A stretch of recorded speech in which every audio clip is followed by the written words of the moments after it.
नमस्कार, आप देख रहे हैं न्यूज़ 31 और मैं हूं आपके साथ किरण। उत्तराखंड में हो रहे सड़क हादसे अब रोजमर्रा की जिंदगी का हिस्सा बन चुके हैं और यातायात व्यवस्था पर कई सवाल उठा रहे हैं। आपको बता दें, जहां एक तरफ कल देवप्रयाग के पास अलकनंदा नदी में थार गिर गई और नदी में थार गिरने से 5 लोगों की मौत हो गई। हालांकि एक महिला को सुरक्षित रेस्क्यू कर लिया गया। तो वहीं आज हल्द्वानी नैनीताल मार्ग पर एक भीषण सड़क हादसा हुआ है। यह हादसा आज सुबह लगभग 5 से 6 बजे के बीच का है, जहाँ एक ट्रक और i20 कार की भिड़ंत हो गई। गनीमत रही कि कार में 4 लोग सवार थे, लेकिन उन्हें हल्की फुल्की चोटें आई हैं, जिसके बाद उन्हें सीधे नजदीकी अस्पताल में भर्ती करा दिया गया। बता दें, जिस कार से ट्रक की भिड़ंत हुई है वो यूपी नंबर की है, जिससे अनुमान लगाया जा सकता है कि कार सवार लोग यूपी से उत्तराखंड घूमने या फिर किसी काम से आए हों। भिड़ंत इतनी जबरदस्त थी कि कार के परकच्चे उड़ गए। दरअसल नैनीताल मार्ग पर आए दिन सड़क हादसे होते रहते हैं, कभी तेज गति के चलते, कभी ड्राइवर को नींद आने के चलते या फिर कई अन्य कारणों की वजह से। हालांकि अभी यह हादसा किन कारणों के चलते हुआ है, इसकी पुष्टि नहीं हुई है।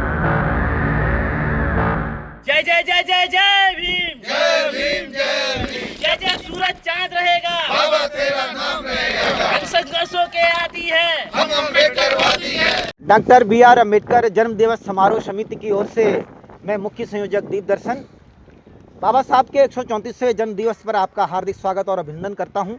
भारत को ही नहीं, विश्व को समता, स्वतंत्रता, बंधुत्व और न्याय का संदेश देने वाले बाबा साहब की 134वीं जयंती हल्द्वानी शहर में बड़े हर्षोल्लास के साथ मनाई जानी है।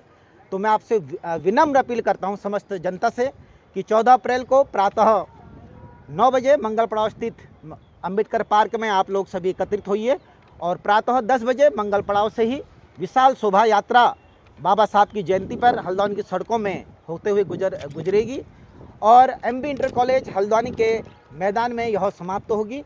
उसके पश्चात अपराह्न 2 बजे डॉक्टर बी.आर. अम्बेडकर पार्क दमुआ ढोंगा में विशाल जनसभा का आयोजन किया जाएगा और उस जनसभा में मुख्य अतिथि दिल्ली से दिल्ली यूनिवर्सिटी के एसोसिएट प्रोफेसर डॉक्टर राजकुमार और JNU के प्रोफेसर डॉक्टर नरेंद्र कुमार जी रहेंगे।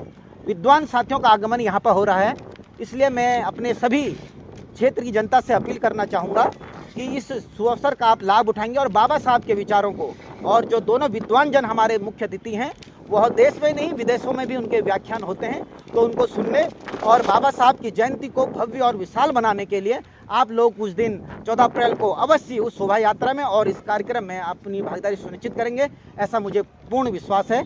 जय भीम, जय भारत, जय संविधान। हमारे जो हल्द्वानी शहर में बाबा साहब की जो जयंती है धूमधाम से मनाई जानी है, 134वां जन्मदिवस। जैसा कि बाबा साहब चाहते थे, जो वर्तमान जो भारत है उसको अपना जो सपनों का भारत बनाना चाहते थे, समतामूलक समाज की स्थापना करना चाहते थे, उस तरह के जो विचार उनके दिए, चाहे वो वंचित समाज हो, चाहे महिलाओं के प्रति उनके जो विचार हों, आज वो परिलक्षित हो रहे हैं हमारे बीच में। जो कि बहुजन समाज जो है हमारा, जो उनको सम्मान जीने का जो अवसर प्रदान करा और एक सम्मानजनक स्थिति तक पहुंचाने में उनकी महत्वपूर्ण भूमिका रही है। तो इसलिए हम ये चाहते हैं कि जो यहाँ की हल्द्वानी शहर की जो हमारी जनता है वो इस रैली में प्रतिभाग करे और बाबा साहब के विचारों को सुने, और जो हमारे बाहर से जो अतिथिगण आ रहे हैं उनको भी उनके विचारों को, बाबा साहब पे जो विचार रखेंगे उनके विचारों से भी अवगत हो, जिससे कि बाबा साहब की विचारधारा दूर दूर तक सभी जगह पहुँचे। धन्यवाद। सभी क्षेत्र की जनता से मेरा निवेदन है कि ज्ञान के प्रतीक विश्व रत्न बाबा साहब के जन्म दिवस पर अधिक से अधिक संख्या में भाग लेकर बाबा साहब के प्रति अपनी कृतज्ञता व्यक्त करेंगे। जो मानवता के संदेश देने वाले महापुरुष, ऐसे महापुरुष की जयंती मनाने में गर्व का आभास होता है। तो सभी लोगों से निवेदन है कि उनकी कृतज्ञता को व्यक्त करते हुए अधिक से अधिक संख्या में रैली में और शोभा यात्रा में भाग लेने का कष्ट करें। मैं सभी से निवेदन करूंगा कि ऐसे महापुरुष की जयंती मनाने का अवसर सभी को प्राप्त नहीं होता। ये हमारा सौभाग्य है कि हम ऐसे महापुरुष की जयंती मनाने जा रहे हैं। जय भीम, जय संगठन, जय संविधान। बाबा साहब की 134वीं जयंती का भव्य आयोजन यहाँ पर होना है।